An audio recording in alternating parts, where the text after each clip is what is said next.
یو صاحب هغه یو عالم دین دی، هغه لیکي زه یو ورځ یو مجلس ته لاړم. هغه مجلس کې اکثر نوجوانان ناستو او یو پکې سپینروبه کس ناستو چې ګیره سپینه وه، مشر سړی و. هغه مجلس ته زه خصوصي دعوت دپاره راوښتی وم. نو ما هغه مجلس کې څه مختصر نصیحت هغه نوجوانانو ته وکړو. نو په هغې کې ما د یو صاحب یو ډېر لوی عالم مفتي و د هغه تذکره وکړه او د هغې د فتوې تذکره مې وکړه. نو چې څنګه ما د هغه د فتوې خبره وکړه نو دغه سپینګیره سړی هغه فورا ما ته راپاڅېد او ما ته وایي چې تا د کوم مفتي صاحب تذکره وکړه نو دغه مفتي صاحب سره ما یو ځای سبقونه ویلو، یو کلاس کې هغه ما او هغه سبقونه ویلو. نو هغه سپینګیره سړی په دې خوشحاله و چې تا د کوم کس تذکره وکړه دی زما سره یو ځای سبق ویلی و.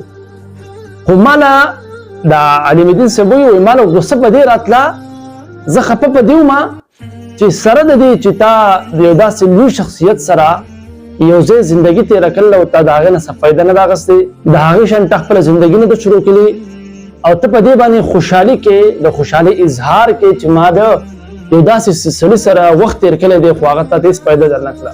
غرض د خبرې دا دی محترمو چې موږ په معاشره کې په زندګۍ کې بعضې ټیمونو کې د یو داسې لوی لوی شخصیاتو سره وخت تېرو، یو ځای کې داسې وخت تېر کړو خو د هغه ځای نه د هغه شخصیاتو نه د هغه کسانو نه موږ څه فایده وانخلو، بیا موږ خپله زندګي په خپله خرابول غواړو او زموږ زندګي هغه صحیح میج طرف ته نه ځي. بیا موږ خفه یو زما زندګي خرابه ده. موږ ته ټیم میلاو شي، وخت راته میلاو شي، حالات راشي، شخصیات راته میلاو شي خو موږ د هغې نه فایده نه اخلو. یو صاحب دی انګریز مصنف د هغه نوم ډیل کارنیګي دی.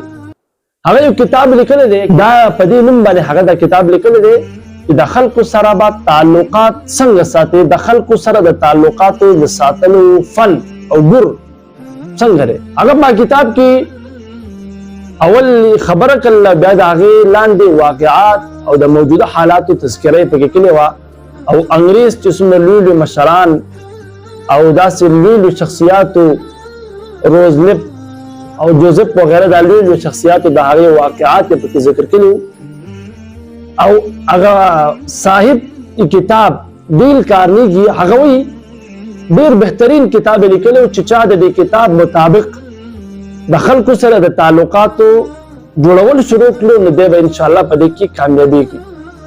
نو ما څه موده پس واورېده چې هغه ډیل کارنیګي چې کوم سړی و د خلکو سره د تعلقاتو د جوړولو دپاره چې کوم کتاب لیکلی و هغه صاحب په خپله خودکشي کړې ده. نو معلومه دا شوه چې ده ته کوم کتاب لیکلی دی هغه کتاب ده ته په خپله پیدا ورنه کړه.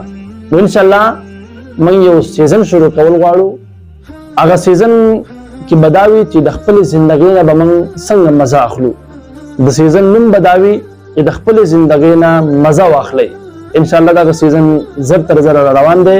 هغې باندې که موږ عمل وکړو د هغې په خبرو باندې هغې کې چې کوم زموږ دپاره د عبرت خبرې وي هغه موږ د خپلې زندګۍ په هغې ذریعه باندې جامه ورکړه او د خپلې زندګۍ معمول او شعار موږ جوړ کړو.